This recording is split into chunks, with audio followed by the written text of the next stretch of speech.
Good day, guys. Welcome to Forex Walker. Welcome to episode 65.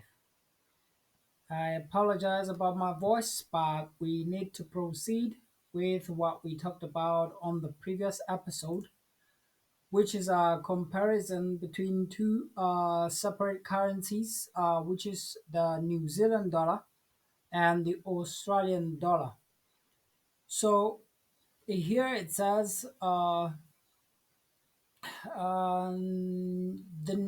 New Zealand's NZD business outlook stood at remember this is business confidence, New Zealand business confidence.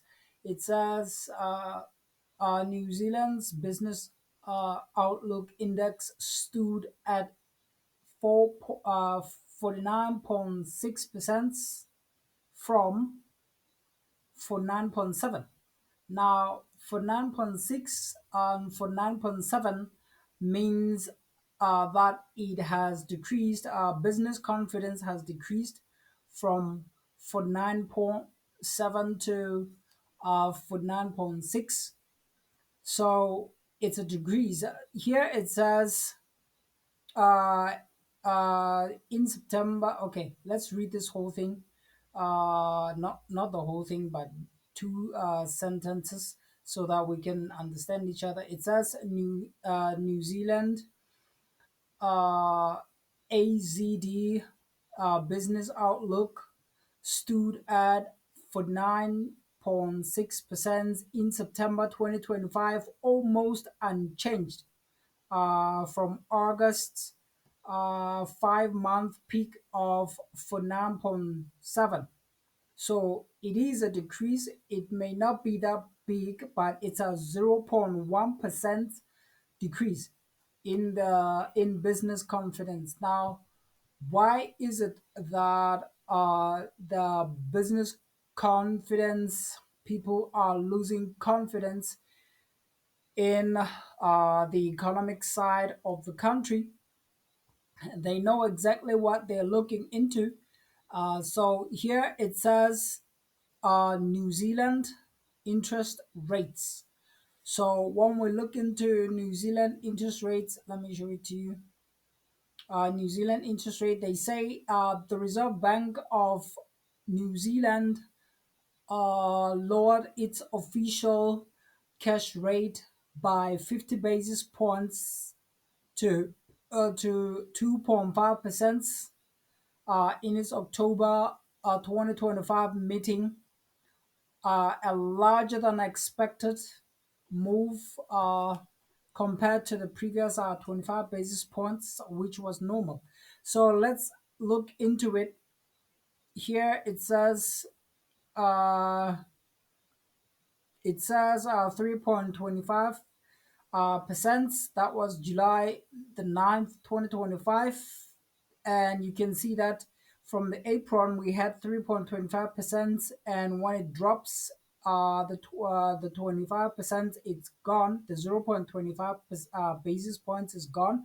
We remain with 3%, and here we dropped again from 3% to 2.5. That means they cut the interest rates with 25 with 50 basis points, which is larger than expected from the business confidence that we have seen. So now let's look into the currencies and see the effect that was created. This is Australian dollar CHF. Here, this is the New Zealand CHF. So you can see that this is the previous low.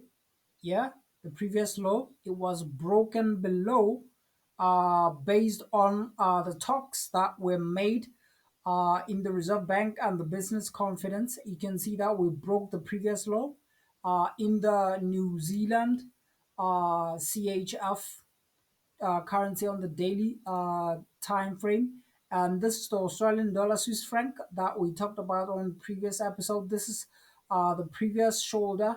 This is the lowest low. It was not broken compared to what the Australian, the New Zealand has done. It broke below the previous low, and here you can see that from the Australian side, we did not break the previous low. In fact, the previous shoulder held, uh, and the market went bullish based on this event trading system that we are talking about. Now, this is breaking the previous low. uh, let's look into the Australian dollar. Why did they hold? Why did the previous holder hold and the market took off? Let's look into it and see from what we are reading here. Let me start from this side. From this side, it says this is the 27th of October. These are the bill auctions. Trying to read something. This is new car registrations, but these ones are too small. They're actually lagging indicators because they tell you what happened in the past. This is business confidence. We're looking forward to seeing what will happen on the 29th of October. This is midnight. It is the 29th of October, but it will be read at 4 p.m. So this is midnight. Actually, it's 11:45. So we'll see what they will say, but I believe it'll be less than 49.6%. We'll see what happens there.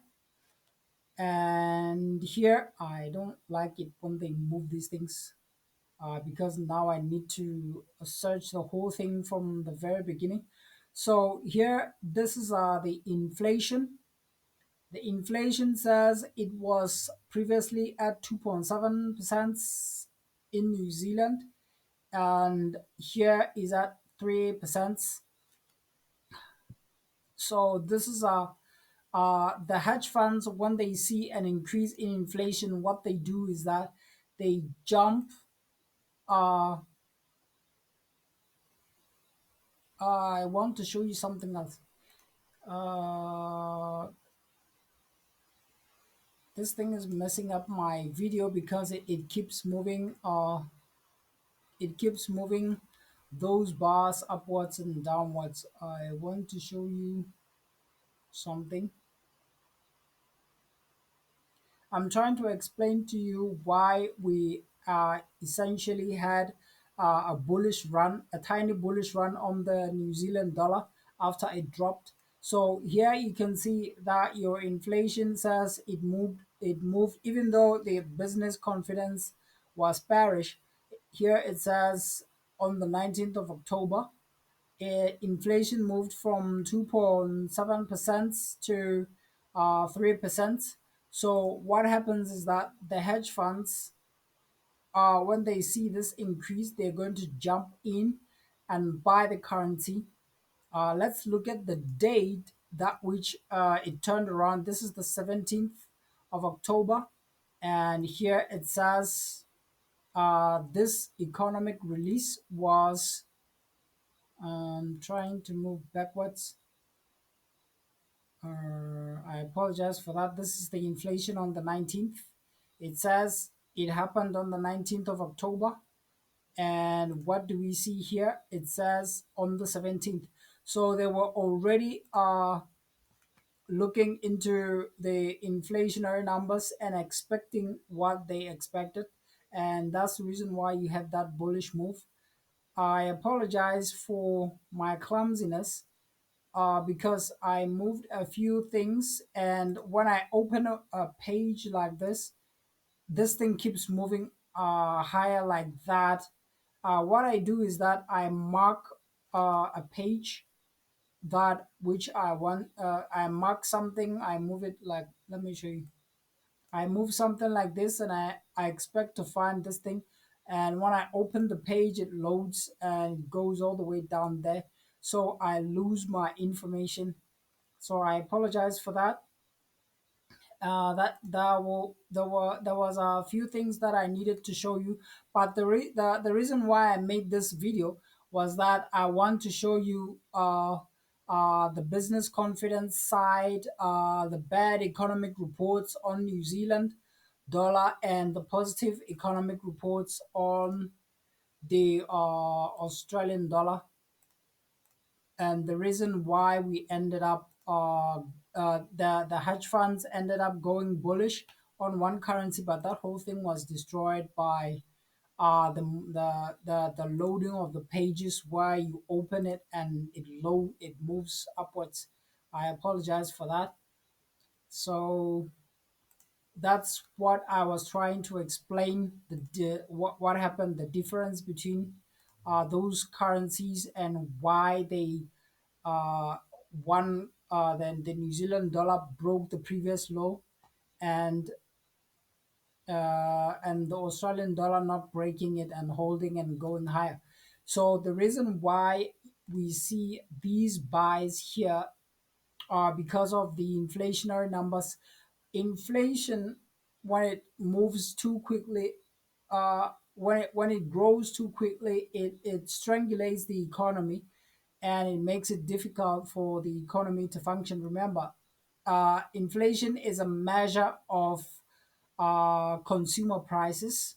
We can call it it is baked into, like, the consumer price index is baked into the inflation. So when you see high prices, you need to know that the inflation is moved higher. And what the hedge funds do is that they rush to buy the currency after which they've seen a growth in inflation. But that is not necessarily good news for the currency. But this is the business confidence telling you that we are, and based on the what the Reserve Bank is saying between the two currencies, that's how you can actually know whether the currency will hold the previous shoulder or not, and whether to buy a currency or sell a currency. So what you can do is this is something that I don't do, but I'm just showing you an example of when you want to buy a currency and sell a currency.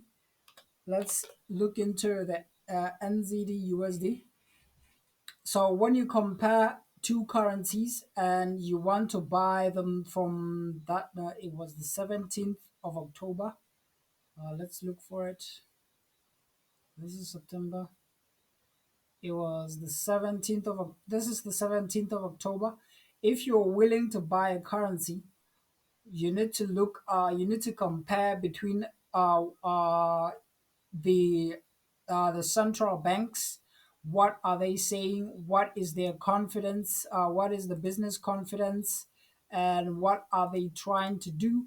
And here you can see that we hit from the 17th of October, we hit the 50% feed and we came back. The previous shoulder, I apologize for using it as a small piece like that. Let me just bring this guy. You can see that this is the previous shoulder that I like holding, and you can see that it went to the 50% feed, it came back to the previous shoulder and it held and it kept moving higher.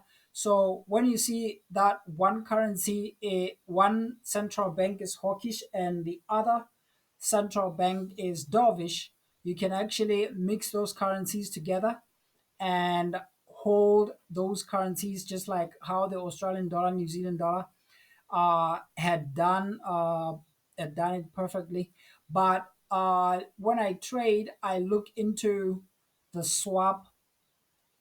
I don't like paying. I'm a carry trader. I like carrying uh, points overnight. I like getting paid for holding the currency, and so that's why I don't trade the Australian dollar, New Zealand dollar. You can compare the same way that I was comparing with another currency and hold it bullish. So I thank you guys for this episode. I will see you on the next episode. I'm not good with teaching. I just enjoy taking advantage of arbitrage trades, and I will see how I can improve my teaching. Thank you guys. See you on the next episode. Goodbye.